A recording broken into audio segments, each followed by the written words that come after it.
actually 500 million Kenya shillings every year to import food items that we can actually produce. And that is why I took the decisive decision that we are going to support production rather than us trying to subsidize consumption. And the difference has been made. We have significantly reduced imports of food. It is my intention that by supporting that productive sector, we can reduce imports, especially of products, food items that we can either grow locally or we can produce and manufacture locally. It will remove the strain on our dollar resources or foreign exchange resources, and it will also help us unlock the potential of our local productivity, local production, local manufacture. We have seen the mobilization of savings through various capital market instruments, including the initial public offer, treasury bonds, corporate bonds, and commercial paper issuance, and introduce innovative products like infrastructure bonds, green bonds, collective investment schemes, real estate investment trusts, commonly known as REITs, asset-backed securities, exchange trade funds, diaspora bonds, and derivatives. Moving forward, we will continue to enhance these efforts, working closely with NSC to drive our national transformation agenda. Our commitment extends to the privatization of government-owned enterprises as part of our broader economic liberalization program. This will not only stimulate market activity, but also support the government's strategy to divest its stakes in key corporations, enhancing overall market dynamics. As has been said here, and as I made a commitment when I first came to this exchange, the first 6 companies will be listed here in the next 3 months, I'm told. So before the close of this year, we will have the first 6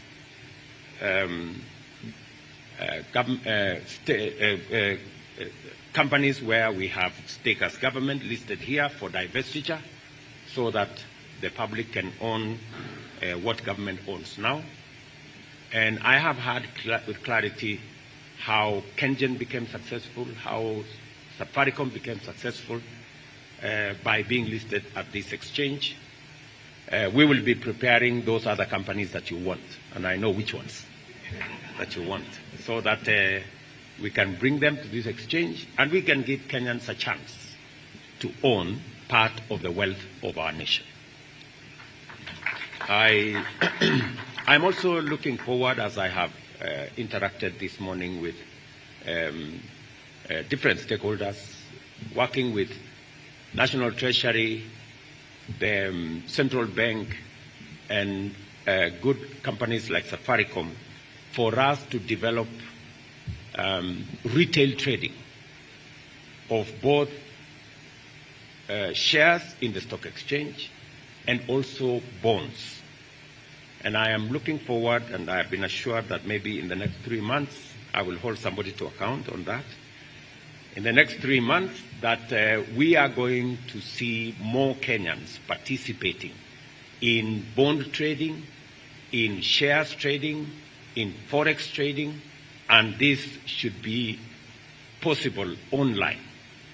And the CEO of Safaricom has given me his assurance that he will use his robust network to make sure that Kenyans have access to a platform where they can do business. We can enhance our e-commerce footprint around Kenya, so that as we deliver the last mile connectivity to internet using our digital superhighway infrastructure, that we are now expanding to every ward in Kenya, so that we can not only give a chance to young people across Kenya to have access to digital jobs, but also to have access to digital commerce. And among the aspects of digital commerce that I am looking forward to is trading on government bonds, trading on shares at the exchange, and also forex trading, so that the many people who we have made internet and Wi-Fi, the many who have accessed it, either on our Wi-Fi hotspots across Kenya, or even as we deliver the last mile connectivity with the program we have between the Kenya Power and our Ministry of ICT, as we deliver internet, as we deliver Wi-Fi, as we make it much more accessible, then it can be made useful through access to digital jobs, which we are working round the clock to make sure that's available, and also we can do more e-commerce, more e-trading, more space to trade on government bonds, on government securities, on shares at the stock exchange or at the securities exchange, and many other of those aspects. I think it would be a very good experience, different from what's going on now. I think that platform is being used more, kusalimiana. I mean,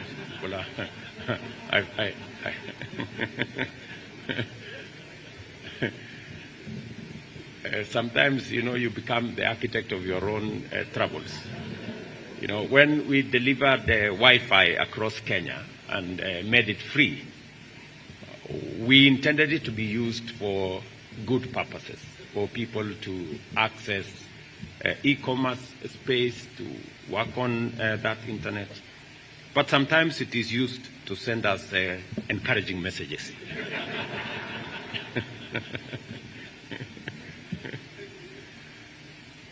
To fulfill our manifesto pledges, we have initiated key economic reforms, including governance improvements under the ownership policy for government-owned enterprises approved by Cabinet in November last year.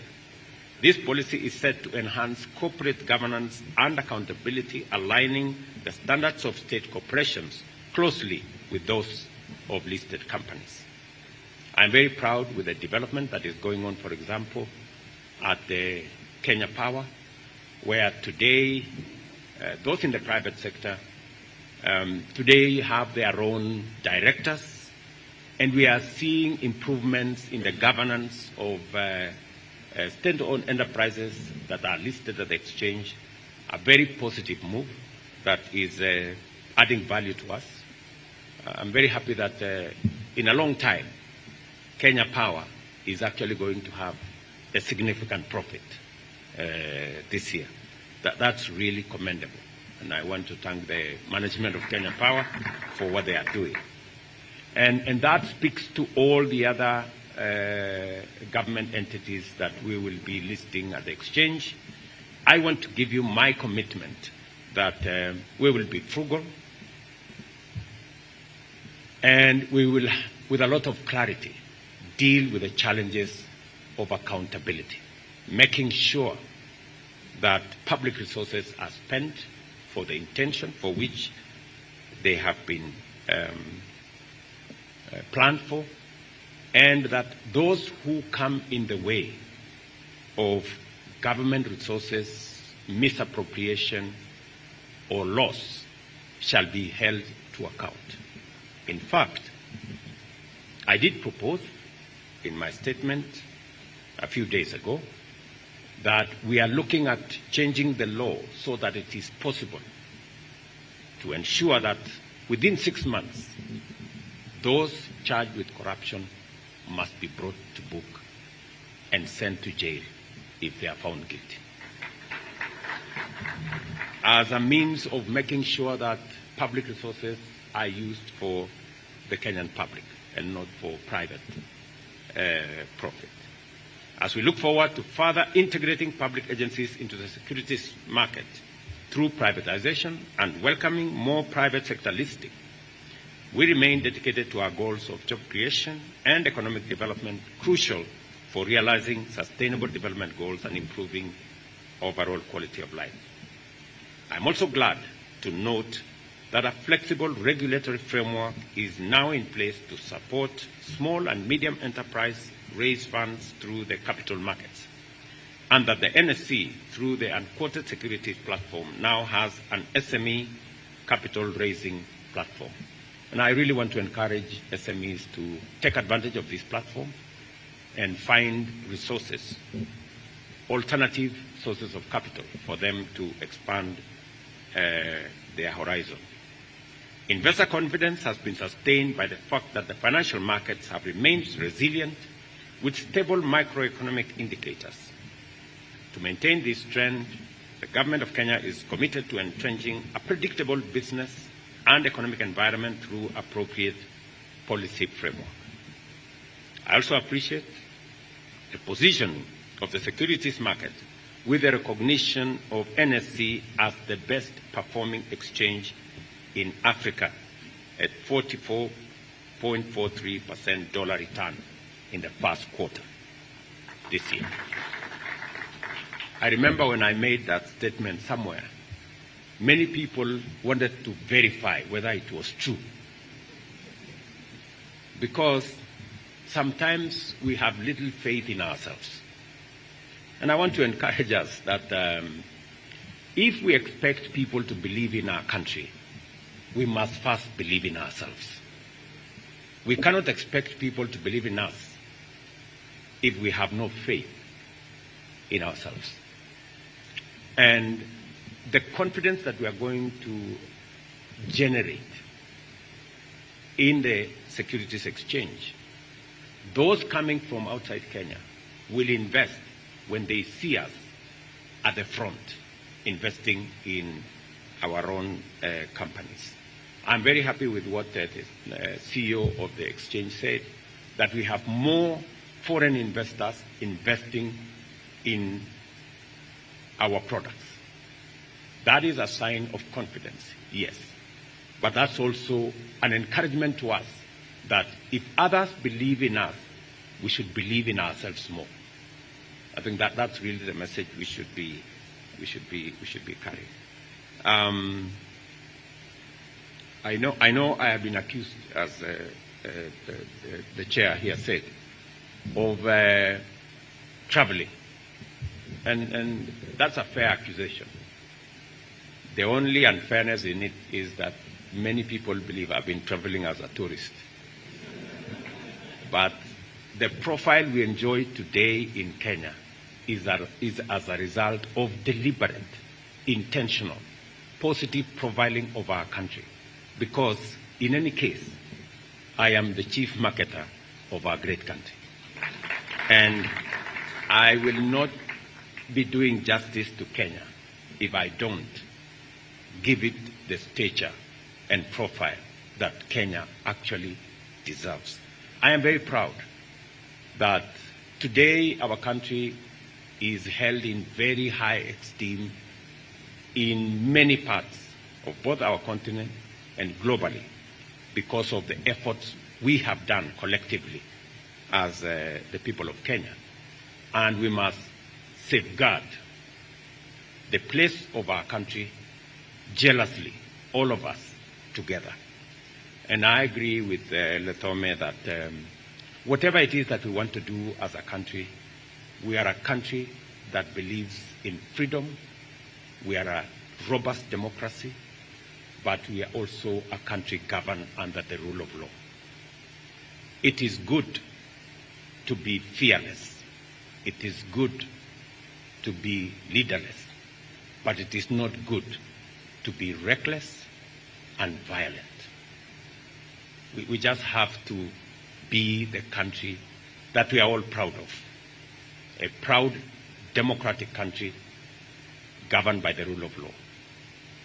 It is the minimum we can do for ourselves as a country. And I want to assure investors, both here, and I want to assure Kenyans that as a mandate, I will make sure, I will go out of my way to make sure that we are a stable country, to leverage on all our capabilities to secure the country, and to provide an environment where each and every one of us can unlock our potential to make our country great.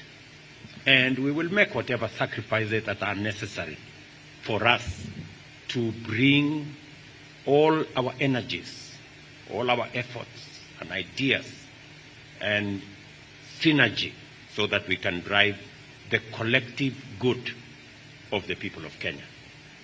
Establishing a broad-based government is just that, so that nobody has an excuse, nobody has a reason to impede the progress of our nation, and we can harness all our capabilities, all our ideas, efforts and energy in driving the country in a positive trajectory so that we can take Kenya where we all want it to be.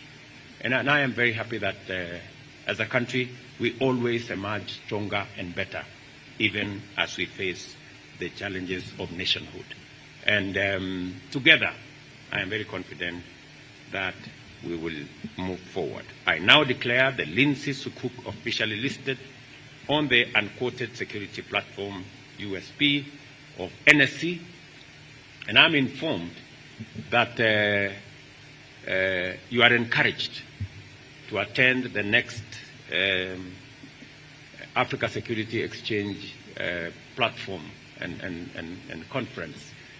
I am told by a friend of mine called Nafula, I think, who works around here, that I encourage each and every one of you to register and to participate so that we can bring experience together and learn from each other.